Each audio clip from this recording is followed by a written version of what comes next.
What is going on, everyone? My name is Andy. Welcome back to another FPL video. In this one, it's my team selection for Game Week 8. So I'll run you through how the team is looking following the international break, thoughts on transfers this week and future moves as well. And I'll quickly show you how I did in Game Week 7. So let's get into it. So Game Week 7 in terms of total points scored wasn't actually that bad for me. I got 65, which would usually be a pretty good week. Unfortunately, in Game Week 7, that was only enough for a red arrow. The average was 60. And I fell from 376k down to 523k, which I'm still not particularly worried about. People have still got a lot of chips to play. Ranks are kind of all over the place. In particular, for Game Week 7, I think those that wildcarded did really nicely, especially if they had like Saka, double Newcastle defence and stuff like that. We were seeing scores of like 80, 90.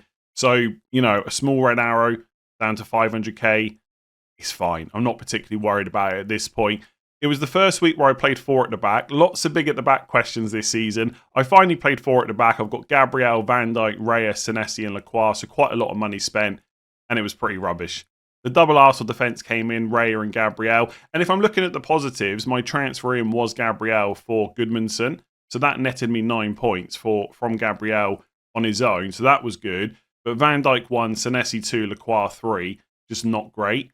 And it didn't really get any better in my attack either. Semenyo got 18 points, but he's so heavily owned, it doesn't quite matter as much as it would have done a few weeks ago. And Haaland captain is good, but a lot of people would have captained Haaland. Every other of my attackers blanked. Fernandes 3, Reinders 3, Evanilson 2, Gyökeres 2. So not only did I score only just above the average, but a lot of my points came from really popular players. Arsenal defence, Semenyo and Haaland. So I need the rest of the team to do me more of a favour in the coming weeks and actually score some points. But overall, I'm pretty happy with how the team looks, and I'll talk about that in a second. And falling down to 500k at this point of the season with so many chips and stuff still to be played, it's not the end of the world. So kind of happy with how things are going. Let's take a look at Game Week 8. So Game Week 8 is one free transfer and 0.7 million in the bank. I'm currently set up with a back 3, but I have Senesi first bench against Crystal Palace away. There is a chance I'm going to put him in the 11 and play 4-4-2. But at the moment, it's a back 3. Lacroix, Bournemouth at home, Gabriel, Fulham away, and Virgil van Dijk, Man United at home are the 3 defenders that I'm playing. Gabriel is an easy decision. Basically, until he gets suspended or injured, he's going to play every single game, just set and forget. Maybe if he had like Man City away or Liverpool away and all my other defenders had perfect fixtures, I'd maybe think about benching him. But once he's in your team, you're basically playing him every week. Great chance of a clean sheet. And if not, there's attacking threat as well. So Gabriel is an easy decision. Lacroix, Bournemouth at home, I quite like because he's got goal threat of his own and he's not bad for defensive contributions. But I do currently have 2 Bournemouth attackers in my team. It's not ideal when your attackers play your defenders, but I've got to shift mindset a little bit this season because of defensive contributions. If Semenyo was to wipe the clean sheet, obviously he'd get points. Lacroix could still walk away with 3 or 4. Like if they only concede 1 goal and he gets defensive contributions, that's 4 points. So it's still not ideal to have your attackers playing your defenders, but it's maybe not such a big deal as it once was. And obviously the perfect scenario is Bournemouth score a few goals, Lacroix scores his own goal and gets defensive contributions, and then I'm happy all around. It's probably not going to happen, but I think with Lacroix, there's no need to bench him because he is better than Senesi and Anderson. And he is pretty good from Game Week 10 onwards as well. I think over the next 1 or 2 weeks, my defence looks okay, but not necessarily perfect, but it will get better. So Palace's fixtures from Game Week 10, Brentford at home, Brighton at home, Wolves away, Man United at home, Burnley away. I'll happily play Lacroix in any of those fixtures. And this week's not bad either. Do I wish I'd gone for Richards and saved some money? Probably. But Lacroix's there and he will get some goals this season, I'm sure. Or I'm hopeful, but I'm pretty sure. So he's in there. And then Van Dijk, I think in the back of my mind, Van Dijk is someone I'm happy to keep, but I know at any point if I wanted to downgrade him to a 4 million defender, I've suddenly got 2 more million to spend elsewhere. So if there was a big move I wanted to make into attack, I've got in the back of my mind I could sell Van Dijk. Now, I'm not in a rush to do that because I think the Liverpool fixtures are pretty good, but it's something I'm kind of monitoring, but I need more transfers to kind of play around with that. But if I have to keep him, I really don't mind. I think Liverpool will get better. I think the fixtures they've got coming up over the next 6 to 8 weeks will definitely help that. He's got, like, I'm talking about goal threat a lot. Honestly, Gabriel, Lacroix, Van Dijk, there ain't many defenders in the league with better goal threat than those 3. So I'm more than happy with it. And I think the only fixture that I probably wouldn't play Van Dijk in next 8 probably is City away in 11. Like United at home, Brentford away, Villa at home, all fine. Then 12 onwards, Forest at home, West Ham away, Sunderland at home, Leeds away, Brighton at home. They're all fine. So Van Dijk's almost like a set and forget, but maybe a little bit less so than Gabriel because, Gabriel I'm more than happy with. Van Dijk I'm kind of okay with. If I have to sell him, fine. If I have to keep him, I'm also fine with that. Goalkeeper, I guess, is a bit of a discussion. Raya against Fulham away or Dubravka against Leeds at home. Dubravka on paper's obviously got the better fixture. I can't back against the Arsenal defence, though. I would need Raya to have like Liverpool away or Man City away for me to play Dubravka. He just doesn't have that. There's a great, if you look at the bookies' odds for clean sheet potential this week, I think Arsenal are either highest or second highest. It's just how good the defence is. And if, Jimenez is a slight problem or Muniz is still out, that weakens the Fulham attack as well. So there's every chance Arsenal can go away from home and get a clean sheet. So I'm definitely going to play Raya. So my midfield four is Reinders against Everton at home, Bruno Fernandes against Liverpool away, Semenyo against Palace away, and then Paquetá against Brentford at home. On the bench, I've got Dewsbury Hall against Man City away, who's currently last on my bench. I would definitely play Senesi ahead of Dewsbury Hall. I'm not quite sure about Anderson from Fulham. I might switch those two around, but it's not going to have a major impact on Game Week 8, what order my bench is in. So Dewsbury Hall just stays for now as a cheap enabler. Paquetá has been in my squad since I wildcarded in Game Week 4. Hasn't done anything for me so far, but the next four fixtures as a whole are pretty good for West Ham. Brentford at home this week, Leeds away in Game Week 9 in particular. I'm more than happy to play him. He's nailed on. He always plays 90. He's on penalties. He's got some attacking threat. I'm more than okay with him for the next few weeks. He is someone that long term I probably wouldn't want to hold on to. When those West Ham fixtures turn in Game Week 12, at that point I'll probably be looking to upgrade him. But how I get the money and which player I'm going for, that's a decision for later on. For now, he just stays, plays against Brentford, plays against Leeds. I worry about that in a few game weeks' time. Semenyo, absolute no-brainer to hold on to. In such good form right now. Lots of potential for penalties with Kluivert not playing that regularly. He plays 90 every single week. And I got him at 7.4 million. So I would need a really, really, really good reason to sell Semenyo. And that reason would probably right now have to be an injury for a few weeks. Because even though Palace away and kind of City away that they've got coming up soon are not great, they've got Forest at home in 9, which is good. Villa away in 11 is fine. And then Game Week 12, the Bournemouth fixtures get good again. So there's not really any reason to... I'm not spending any brain power apart from recording this video thinking about Semenyo whatsoever. He just stays in the team. Bruno Fernandes, Liverpool away is not ideal. I think with him, there's not really... Although he's not ideal this week, there's not really any other midfielder that I want to bring in. So again, I don't see him as a major problem. Like Saka, for example, I would love to be able to go and get him, but I'm already on triple Arsenal and I've only got one transfer. So to get Saka for Bruno, it would take a hit, and I just don't think that's worth it. It's not like Fulham away is an amazing fixture anyway, and there's no chance I would captain him or anything like that. So to force it with a hit is just not needed. And if I look at the midfielders this week, if I just go to transfers in for a second, who are people buying? So Semenyo I've already got. Caicedo I'm just not worried about whatsoever. He's not going to keep scoring. Although now I've said that again, he probably will. Kudus is a good pick, but I think his fixtures are going to turn soon. Like Game Week 9, Everton away, Chelsea at home, Man United at home, Arsenal away. It's fine, and he'll probably play all those matches. I don't feel like there's a rush to get him in. Saka I've just mentioned. Enzo Fernandez I am quite interested in, especially if Maresca passes in fit on Friday. Forest away, Sunderland at home. But is Bruno Fernandes the one to sell to get him?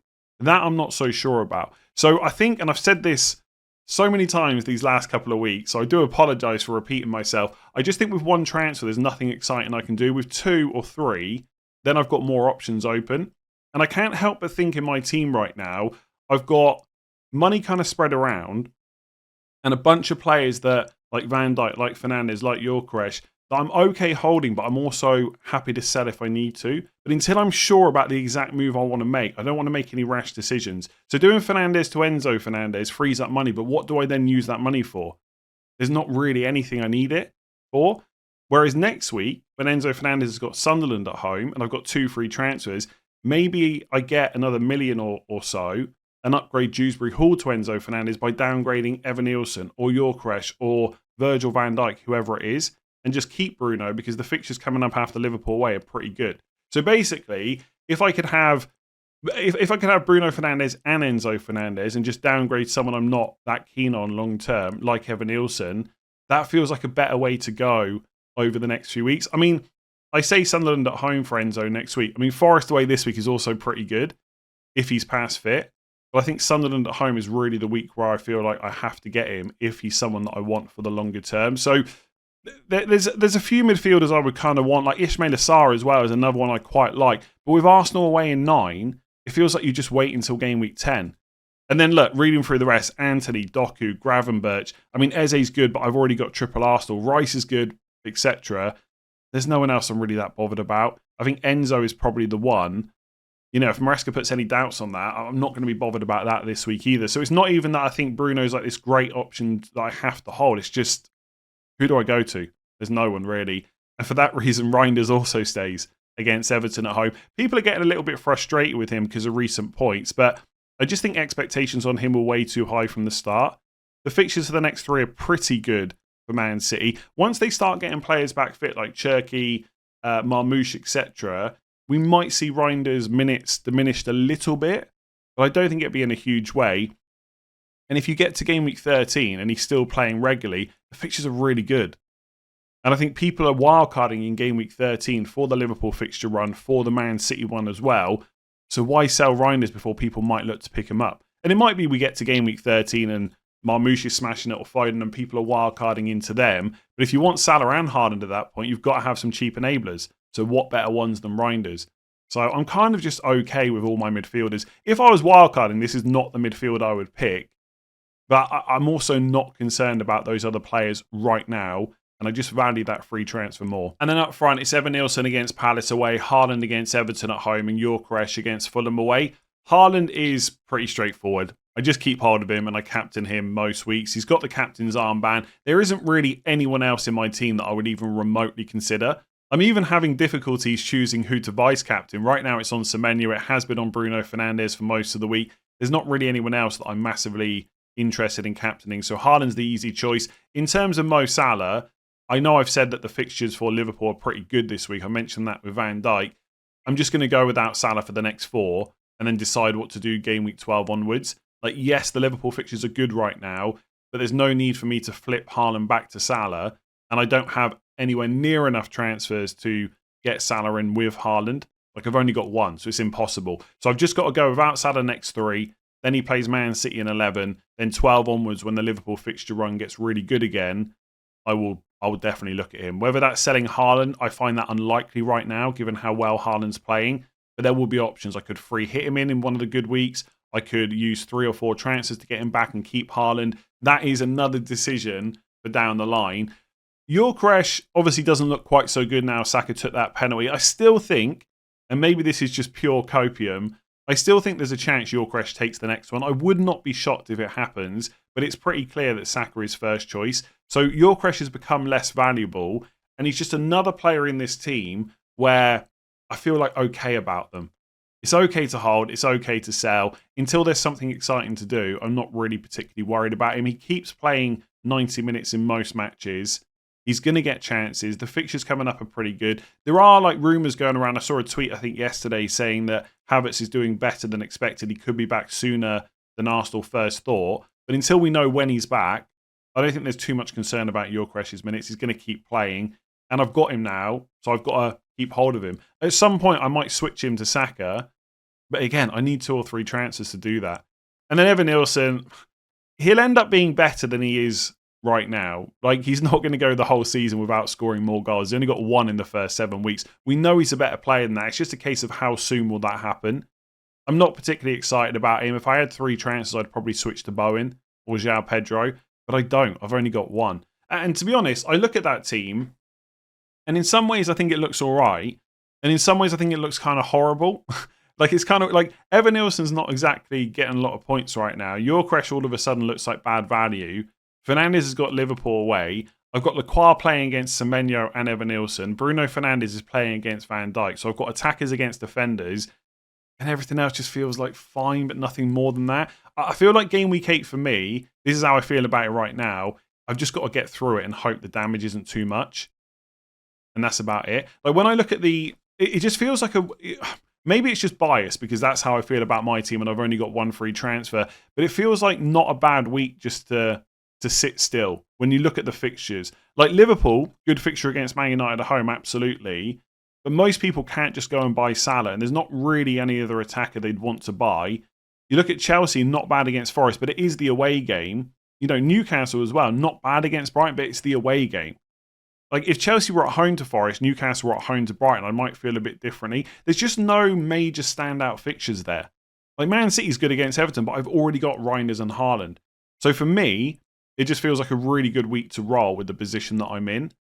And I don't think I can go into this week massively worrying about it. Like, Enzo Fernandez is good, but I don't think I should spend my weekend panicking about him. He's not that good.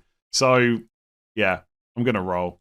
That was the plan the whole international break. So far, that hasn't changed. My only big decision, really, is who do I vice captain, which isn't really a big decision because Haaland's going to play. And do I play Senesi over Evan Nielsen and go 4-4-2? And at that point, makes it basically hope for a Crystal Palace Bournemouth 0-0. Like, if I had Lacroix and Senesi in my 11, a 0-0 and a Semenyo blank would be much better for me because so many people own Semenyo anyway. That's about it. And that could just go down to the deadline. It's just one of those boring weeks. There's just nothing to do. There's not really anyone I want. The team doesn't look great, but it will look much better over the next few weeks. Like, if I go onto the My Team tool on Hub, go to Game Week 9, just optimise it. Gabriel, Raya, Palace at home, Senesi's Forest at home, Van Dijk's Brentford away. Once you've got Liverpool out the way for Man United, Bruno's got Brighton at home, Paquetá's Leeds away. Gyökeres is at home to Palace, which is not an amazing fixture, but it's better than Fulham away. Like, Arsenal at home are pretty decent. Evan Nielsen even's got Forest at home. You go to Game Week 10. I'm not going to go through every week, but if I go to Game Week 10, I'm probably playing a back four. Like Anderson, Wolves at home, Lacroix, Brentford at home, Van Dijk, Villa at home, then double Arsenal defence against Burnley. I mean, when I optimise on the My Team tool, it actually puts Dewsbury Hall on the bench for Sunderland away in Game Week 10. This is what I mean. The team for 8 doesn't look great, but it stands up pretty well over the next few weeks. I'm going to be able to roll a couple of transfers, and when there is a big move to make, then I can do it. It might be that I use both my transfers in Game Week 9, but I think the team looks pretty good, where there's no kind of panic to do it. I am going to check my AI suggested transfers. I've not looked at them yet. Yeah, Evan Nielsen to Mateta. I think for me, that waits till Game Week 10. Because Evan Nielsen is better this week, but next week he's got... Mateta's better this week, but next week he's got Arsenal away. So Game Week 10 is where I really kind of want to make that move. I would like to sell Evan Nielsen eventually. I'm just not quite sure where to. Mateta, I like this suggestion. I think Game Week 10 is much better. If you want to check your suggested transfers, by the way, link in the description below or scan the QR code on screen. There is 50% off still, but that is ending after the Game Week 8 deadline. So if you've been thinking about signing up, haven't quite done it, make sure you get it done by Game Week 8. Otherwise, that's it. Team doesn't look great, and I'm not going to do anything about it. Captain Haaland, because that's the obvious thing to do, and hope Bruno Fernandes gets a penalty and wipes out my Van Dijk clean sheet. Give that video a like if you enjoyed it. Hit that subscribe button, and I'll catch you tomorrow for final thoughts.